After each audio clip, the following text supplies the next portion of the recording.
Hello అండి. నేను మీ సౌమ్య. ముందుగా పుత్రద ఏకాదశి శుభాకాంక్షలు. ఈరోజు సందర్భంగా నేను చేయబోయే వీడియో సంతానం గురించి. ఎన్నో సంవత్సరాలుగా సంతానం లేమితో బాధపడే వాళ్ళు, పీసీఓడీ, పీసీఓఎస్, థైరాయిడ్, హార్మోనల్ ఇంబాలెన్స్‌తో బాధపడే వాళ్ళకి ఈ వీడియో చాలా వరకు యూజ్ అవుతుందని అనుకుంటున్నాను. మెయిన్‌గా ఇది ఓన్ వీడియో అయితే కాదండి. నాకు తెలిసిన అక్క వాళ్ళు ఈ పూజ చేసి ఆల్రెడీ సక్సెస్ అయిన తర్వాతే నా వరకు షేర్ చేస్తే, నేను కూడా స్టార్ట్ చేసి ఈ వీడియో మీ వరకు తీసుకొచ్చాను. సంతానం లేని వాళ్ళు ఖచ్చితంగా ఆరాధించాల్సింది సుబ్రహ్మణ్య స్వామి గురించి. సో, 11 వారాల సుబ్రహ్మణ్య స్వామి పూజా విధానం మొత్తం మన ఫుల్ వీడియోలో ఉంది. నమ్మకం ఉన్న వాళ్ళు పాటించండి. హలో అండి. ఏంటి ముగ్గులు వేస్తూ వీడియో తీస్తున్నా అనుకుంటున్నారా? చెప్తా. దానికి కూడా ఒక స్పెషాలిటీ ఉందండి. లాస్ట్ వీడియోలో నేను పీసీఓడీ, పీసీఓఎస్ ఉన్న వాళ్ళకి ఓవ్యులేషన్ టెస్ట్ గురించి చెప్పా కదా! అది సైంటిఫికల్‌గా జరుగుతుంది. ఈరోజు స్పిరిచువల్‌గా కూడా చెప్పాలని అనుకుంటున్నాను.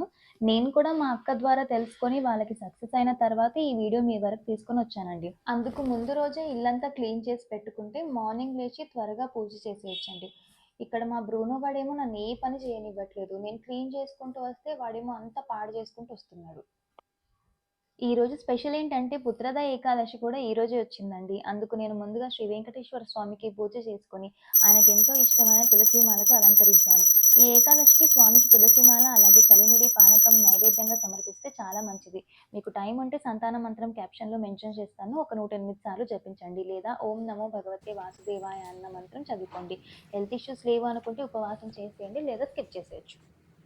సుబ్రహ్మణ్య స్వామి పూజ ఇంట్లోనే సింపుల్‌గా ఏ హడావిడి లేకుండా చేసేయొచ్చండి. దీనికి ఎక్కువగా ఖర్చు కూడా ఏముండదు. అందుకు పువ్వులు, తమలపాకులు, సుబ్రహ్మణ్య స్వామి విగ్రహం పూజా స్టోర్‌లో దొరుకుతుంది. వీలైతే తీసుకోండి లేదా ఆయన పటం ఉన్నా సరిపోతుంది.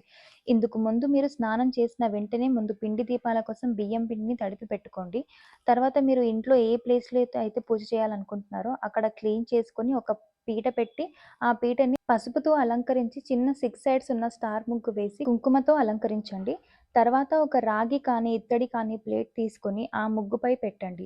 అందులో ముందుగా మీరు తీసుకున్న సుబ్రహ్మణ్య స్వామిని బొట్టుతో అలంకరించి, ఒక తమలపాకుపై స్వామిని ఉంచండి. మీకు నచ్చిన పూలతో స్వామిని అలంకరించండి. ఇప్పుడు పిండి దీపాలు తీసుకొని స్వామి చుట్టూరా 6 తమలపాకులు పెట్టి వాటిపై దీపాలని పెట్టండి. ఈ వీడియోలో చూపిస్తున్నట్టు స్వామి ముందు ఇంకొక దీపపు కుంది కూడా వెలిగించండి.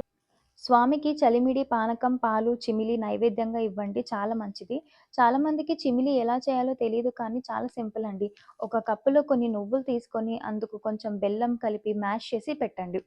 ఇప్పుడు మీరు ముందు మీ సంకల్పాన్ని స్వామికి మనసులో చెప్పండి. చెప్పాక దీపాన్ని వెలిగించండి. తర్వాత స్వామికి పూలతో కానీ లేదా పసుపుతో కానీ కలిపిన బియ్యంతో కానీ అష్టోత్తరాలు చదువుతూ పూజ చేయండి. గూగుల్‌లో మీకు సుబ్రహ్మణ్య స్వామి అష్టోత్తరాలు దొరికేస్తాయండి. అది చూస్తూ చదివేయొచ్చు. అష్టోత్తరాలు అయ్యాక స్వామికి దీపం, ధూపం, నైవేద్యం చూపించండి. అలాగే స్వామికి తాంబూలం కోసం ఒక తమలపాకు, కొన్ని బియ్యం, పసుపు, కుంకుమ, వక్కలు కలిపి స్వామికి ముందు పెట్టండి. మీ మనసులో మీ గోత్రనామాలు చెప్పుకొని హారతి ఇవ్వండి.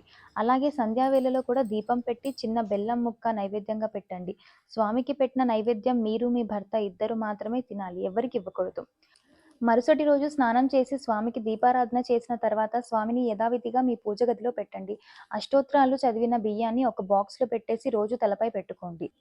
ఆ దీపాలన్నీ మీకు దగ్గరలో గోవులుంటే వాటికి తినిపించండి లేదా ఎవ్వరు తొక్కని చోట్లో వేయండి. ఇంతేనండి. చాలా సింపుల్‌గా ఈ పూజ చేసేయొచ్చు. స్వామిపై నమ్మకం ఉంచి ఈ పూజ నిష్టగా 11 మంగళవారాలు చేయండి. ఖచ్చితంగా సంతానం కలుగుతుంది. ఇందులో ఎటువంటి డౌట్ ఉండదు.